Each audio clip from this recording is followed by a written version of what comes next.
So you're paying for that super fast 1 gig internet, right? But your Zoom calls are still a mess and Netflix is buffering again. What is going on? Well, let's get into it because I can pretty much guarantee the problem isn't your internet provider. It's something else, something invisible happening in the air all around us. Okay, so what we're doing here is digging into this really detailed report from the experts over at RFI Detectives. They're part of a company called Virtualization Options LLC. And this is actually just part one of a 10-part series where we're going to unpack everything they found. We're starting today by just getting our heads around the crisis itself. Yeah, let's just jump right in. Does this hit close to home? Because if you're in an apartment, a condo, or heck, even a neighborhood where the houses are close together, you know exactly what this feels like. You've got this fire hose of internet speed piped right to your door, but when you actually try to use it, it's more like a dripping faucet, right? See, the issue isn't the main internet superhighway that gets stated to your building. The real problem is like the shared driveway where everybody's trying to get in and out at the exact same time. It's a total bottleneck. And what we're really talking about here are the airwaves. It's this massive, invisible traffic jam happening in the radio spectrum. I mean, just stop and think about that. You can even pull out your phone right now and look at the list of Wi-Fi networks. How many do you see? In a typical apartment complex, it's not crazy to see over 100 competing networks. 100? And every single one is basically screaming for attention in the exact same airspace. And that really gets to the heart of it. The airwaves that your Wi-Fi depends on, they're a public resource. It's like a public park or a highway. But here's the kicker.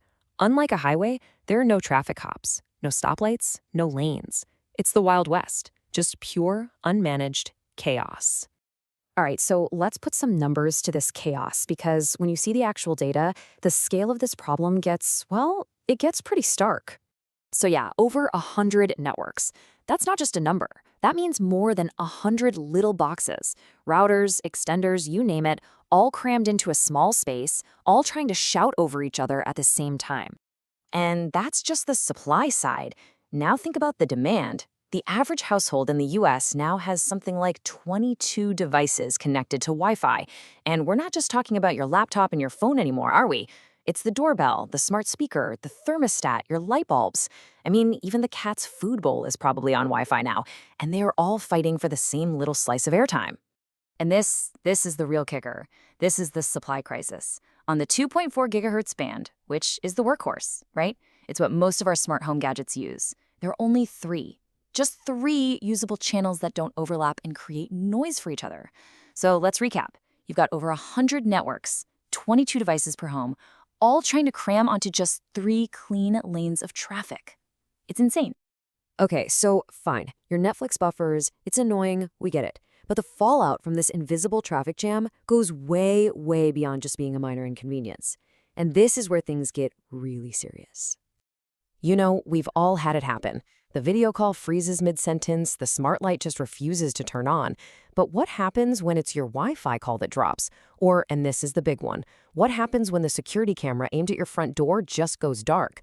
All because your neighbor decided to crank up their new router. And the RFI Detectives report puts this so perfectly. They say that when interference takes a security camera offline, that's not just a tech glitch. It's a security breach waiting for someone to exploit it. I mean, that just completely changes how you think about this, right? A dropped connection suddenly becomes a major vulnerability, a potential failure of your safety. And look, here's the bottom line. For a lot of people these days, Wi-Fi calling is their only phone line. So what if a call to 911 gets dropped because of all this congestion? The consequences there are literally life and death. This isn't some far-fetched what-if scenario. It's a totally predictable result of the wireless chaos we've created in our own buildings. So what's actually causing all this mayhem in the air? Let's meet the villains, so to speak. If we're going to fix this, we have to understand what we're up against. First on the list is something called co-channel interference, or CCI. The easiest way to think about it is like a single-lane road. If 2 cars meet, one has to wait for the other to pass. It's polite, but it's slow. When your router and your neighbors are on the same channel, they're forced to take turns talking. And this right here is probably the single biggest killer of your Wi-Fi speed.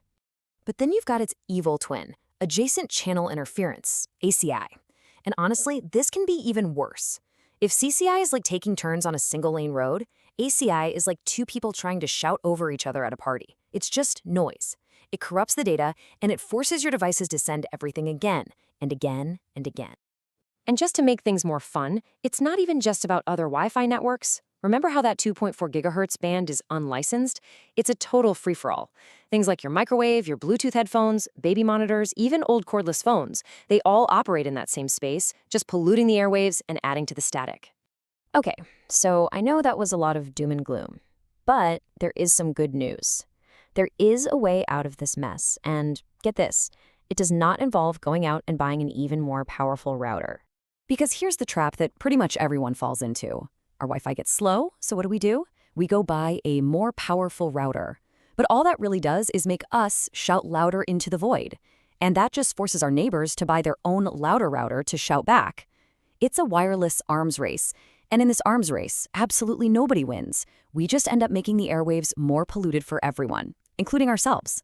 So really, it all comes down to a choice between two paths. We can keep going down this road of uncoordinated chaos, this tragedy where performance tanks and, more importantly, our security systems become unreliable. Or we can choose the other path, community coordination, working together to use the airwaves efficiently. The payoff there isn't just better streaming, it's making sure our critical systems are reliable for everyone. And this might be the most important point of this whole thing. The solution costs $0. You don't need to buy any new gadgets. All it takes is a little bit of knowledge and the willingness for a community to cooperate, to work together to manage this resource we all share. And that really leaves us with the big question, doesn't it? Now that you see this isn't just about slow downloads, that it's really about our safety and security, is your community ready to call a truce in this wireless arms race? Are you ready to cooperate? In our next part, we're going to get into the specifics of how you can actually start that conversation.